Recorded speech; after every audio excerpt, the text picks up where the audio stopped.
আসসালামু আলাইকুম, কেমন আছেন সবাই? আজকে আমি বিরিয়ানি তৈরি করলাম, বিফ বিরিয়ানি। এটি আমি পোলাও চাল ব্যবহার করিনি, শুধু সেদ্ধ চাল, মানে আমাদের বাসায় যে চালটা আছে যেটা আমরা ভাতে ব্যবহার করি সেটা দিয়ে আমি বিরিয়ানিটা তৈরি করলাম। খুবই মজার।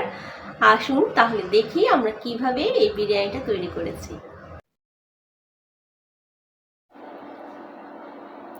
শুরুতে আমি এখানে তেল দিয়ে দিলাম 2 কাপ। আমি দুটা পর্যায়ে বিরিয়ানিটা রান্না করব। প্রথমে মাংসটা রান্না করব, এর জন্য আমি এখানে পেঁয়াজ কুচি করে নিয়েছি 1 কাপ, এটা আমি দিয়ে দিলাম। পেঁয়াজটা হালকা বাদামি কালার হওয়া পর্যন্ত অপেক্ষা করব। এর মধ্যে আমি এখানে দিয়ে দিব তেজপাতা 2টা। তেজপাতাটা একটু ছিঁড়ে দিবেন, এতে ঘ্রাণটা ভালো আসবে।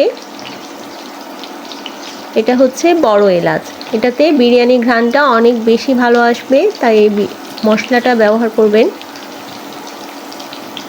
এলাচ দিয়ে দিলাম 5-6টা।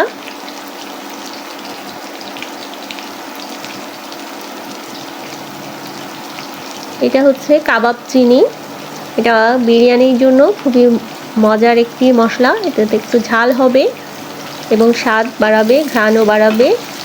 আর দিয়ে দিলাম দারচিনি 2 টুকরা।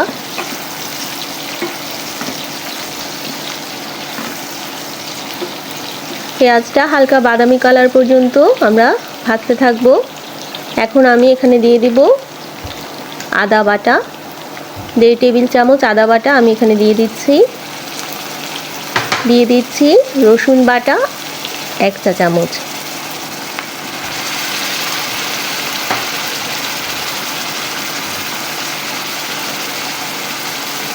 এই মশলাগুলো একটু ভেজে নেব।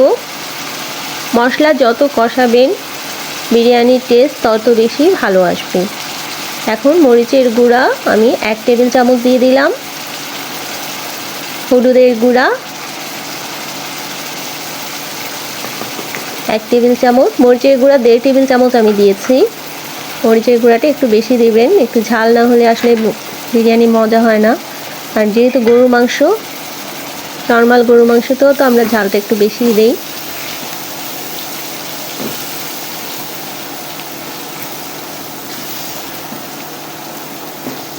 মশলাগুলো একটু কিছু সময় ধরে কষাবেন।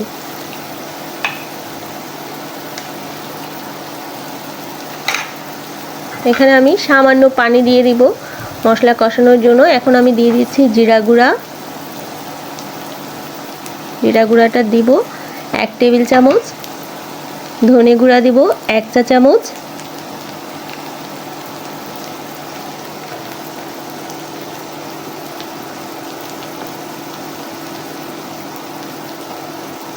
গরম মশলা গুঁড়া আধা চা চামচ।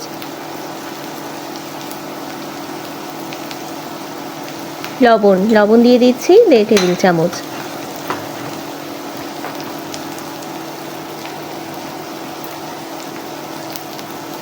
এটা হচ্ছে এস্টার অ্যানিস বা তারা মশলা, যে নামেই বলেন। এটা আমি একটা দিয়ে দিলাম। আমি বিরিয়ানি তৈরির সময় আবার মশলা দিব।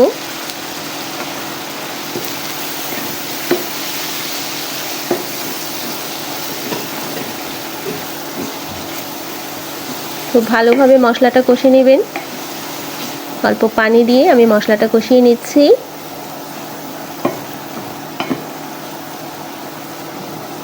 মশলা ভালোভাবে কষানোর পর এরপর আমি মাংসটা দেব।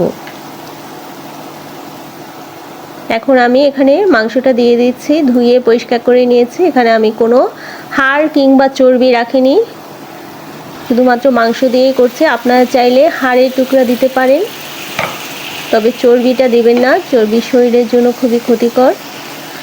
অনেকে চর্বি খেতে পছন্দ করেন, কিন্তু চর্বিটা আমি বলবো বাদ দেওয়ার জন্য। আপনারা হয়তো চর্বি দিলে স্বাদটা একটু বাড়বে, কিন্তু আপনাদের স্বাস্থ্যের কথা চিন্তা করে অবশ্যই চর্বিটাকে বাদ দিতে হবে। আর হাড়ের মাংস দিতে পারেন। হাড় দিলে মাংসের যে স্টকটা আছে সেই স্টকটা থেকেও একটা স্বাদ বের হবে। তবে সলিড মাংস দিয়েই বিরিয়ানি খেতে বেশি মজা, তাই আমি সম্পূর্ণটা গরুর মাংস, সলিড মাংস দিয়ে রান্নাটা করছি। মশলার সাথে মাংসটা ভালোভাবে কষিয়ে নেবেন, এতে মাংসর যে মশলাটা সেটা মাংসের টুকরার ভেতর ভালোভাবে যাবে।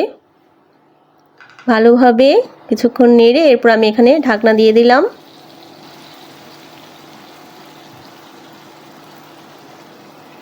আমি টক দই দিয়েছি আধা কাপ। এই টক দইটা দেওয়ার কারণে মাংসটা সেদ্ধ হতে কম সময় লাগবে। আপনারা চাইলে মাংসটা শুরুতেই টক দই দিয়ে কিছু সময় ম্যারিনেট করে রেখে দিতে পারেন। মাংসটা একটু নেড়ে দেব, নিচে যেন লেগে না যায় সেজন্য।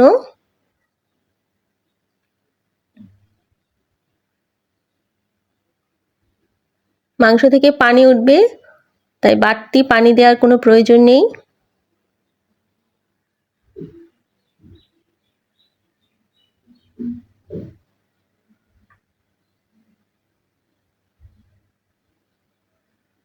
নিচে যেন লেগে না যায় তাই ভালোভাবে মাংসটা নেড়ে নেবেন। নাড়ার কারণে নিচেও লেগে যাবে না এবং মাংসের ভেতরেও মশলাটা ভালোভাবে চলে যাবে। প্রত্যেকটা মাংসের টুকরা ভেতরেই মশলাটা ভালোভাবে যাবে। ভালোভাবে নেড়ে আবার আপনারা ঢেকে দেবেন।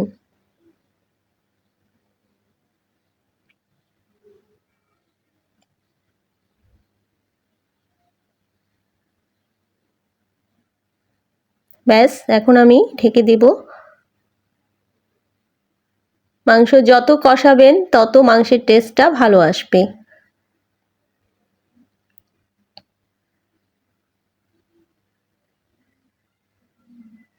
দেখেন পানি ছেড়ে দিচ্ছে মাংস থেকে। ভালোভাবে বলক আসার পরে পানি ছেড়ে দেওয়ার পরে আমি আবার ঢেকে দিলাম।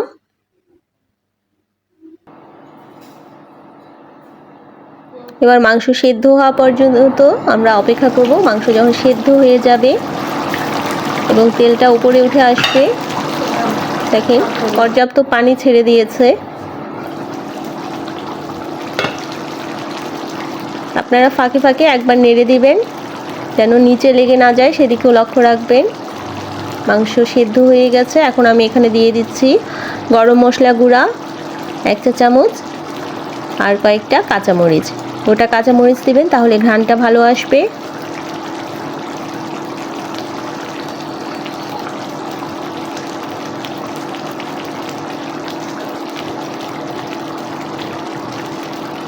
একটা শুকনো মরিচও আমি দিয়ে দিলাম, এটা অপশনাল, দিতেও পারেন নাও দিতে পারেন। এখান থেকেও একটা ঝাল বের হবে, ঘ্রাণ এবং স্বাদ দুটোই বাড়িয়ে দেবে এই মরিচের কারণে। এবার একটু নাড়াচাড়া দেব।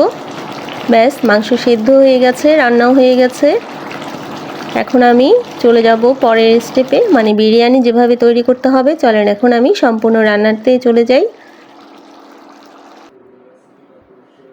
এখন আমরা অন্য একটি পাত্রে দিয়ে দেব তেল। তেলটা আমরা দিব 1.5 টেবিল চামচের মতো। আমি এখানে ঘি ব্যবহার করব একদম শেষে অল্প পরিমাণে। এটা আমি সম্পূর্ণ তেল দিয়েই করব।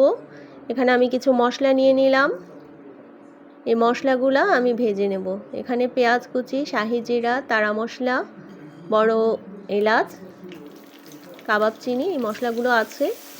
আমি এখানে 1.5 টেবিল চামচ পেঁয়াজ কুচি, কাবাব চিনি, শাহি জিরা এগুলো আধা চা চামচ পরিমাণ নিয়েছি, তেজপাতা 2-3টা, শুকনা মরিচ 2টা, তারপর বড় এলাচ নিয়েছি 2টা, তারা মশলা 1টা। এই উপকরণগুলো দিয়ে আমি একটু ভেজে নেব। পেঁয়াজটা খুব বেশি ভাজার প্রয়োজন নেই, হালকা একটু ভাজা হলেই আমি বাকি উপকরণগুলো দিয়ে দিব। এই ভাজার কারণে বিরিয়ানির ঘ্রাণটা অনেক ভালো আসবে। চাইলে আপনারা গোটা মশলাগুলো গুঁড়া করেও দিতে পারেন, তবে এভাবে ভেজে দিলে ঘ্রাণটা আরও বেশি ভালো আসে।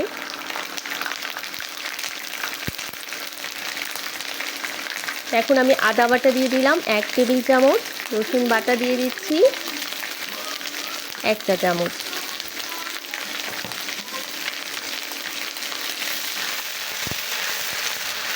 মশলা দেওয়ার সময় তেল ছিটে আসে অনেক সময়, সেক্ষেত্রে আপনারা সামান্য পানি দিয়ে দিবেন, এতে আর মশলাটা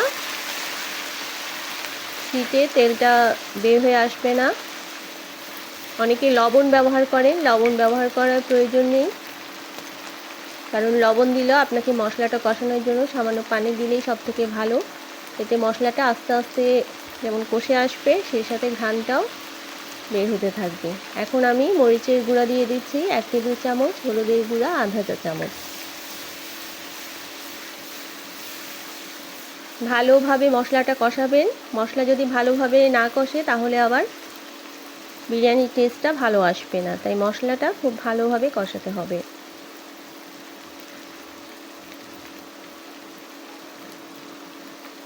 আসলে বিফ বিরিয়ানি তৈরি করলে অবশ্যই এটা ঝাল হতে হয়। চিকেন বিরিয়ানিতে ঝালটা কম থাকে, বিফ বিরিয়ানি একটু ঝাল না হলে খেতে কখনোই ভালো লাগে না। এখানে আমি কয়েকটা কাঁচামরিচ দিয়ে দিচ্ছি। এই কাঁচামরিচটা চাইলে আপনারা ফালি করেও দিতে পারেন। এবার 1.5 টেবিল চামচের মতো, 1.5 চা চামচের মতো আমি লবণ দিলাম। লবণটা আসলে আপনাদের স্বাদ বুঝে দিবেন, প্রয়োজনে পরে আবার লবণ দিয়ে দেওয়া যাবে।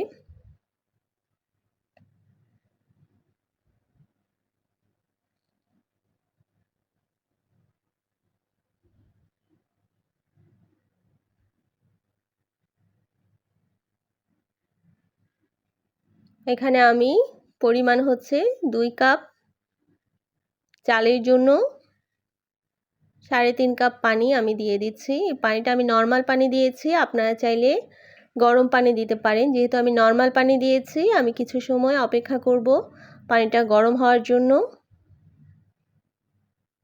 চালের দ্বিগুণ পানি দিলেই ভালো, তবে মাংসে যেহেতু পানি আছে সেজন্য আমি এখন বাড়তি পানি দিব না।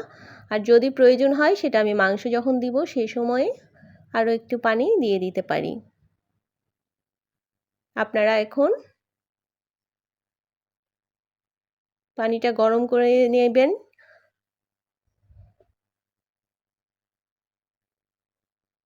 আসলে সব উপকরণ রেডি থাকলে রান্না খুব বেশি সময় লাগে না।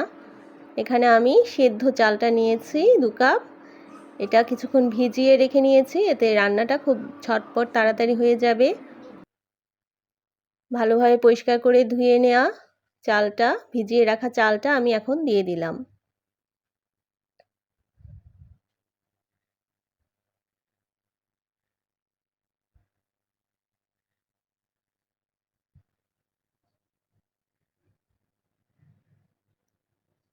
এবার একটু নেড়ে বলক ওঠা পর্যন্ত আমরা অপেক্ষা করব। পানিটাতে বলক চলে আসার পরে আমরা ঢেকে দেব। মাঝারি আঁচে রান্না করব।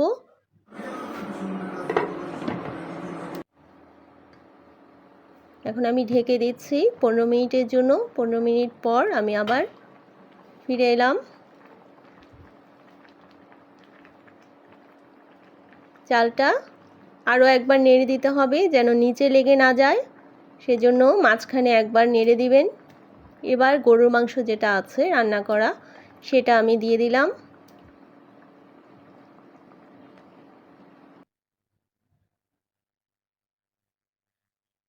এই পর্যায়ে আপনারা দেখবেন চালটা কতটুকু সেদ্ধ হয়েছে। যদি প্রয়োজন হয় তাহলে সামান্য পানি দিবেন, আর যদি প্রয়োজন না হয় তাহলে পানি দেওয়ার কোনো প্রয়োজন নেই।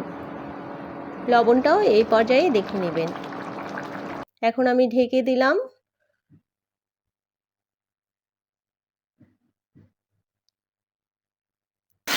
একেবারে সব শেষে আমি ঘি 1 চা চামচ দিয়ে দেবো, এতে ঘ্রাণটা ভালো আসবে।